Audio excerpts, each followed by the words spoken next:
कल्पना करा, ब्रह्मा, विष्णू आणि महेश हे तिन्ही देव एका स्त्री समोर बाळ बनले. ही प्रसिद्ध लोककथा दत्तात्रेयांच्या जन्माची आहे. अत्री ऋषी आणि त्यांची पत्नी अनुसया दोघेही महान तपस्वी. अनुसयेचे पतिव्रत्य इतके प्रचंड की त्रिलोकात त्याची चर्चा.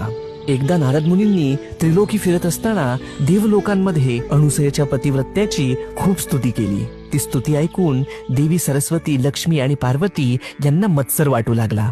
आमच्यापेक्षा कोणी श्रेष्ठ? त्यांनी आपल्या पतींना भाग पाडलं की जाऊन अनुसयेची परीक्षा घ्या.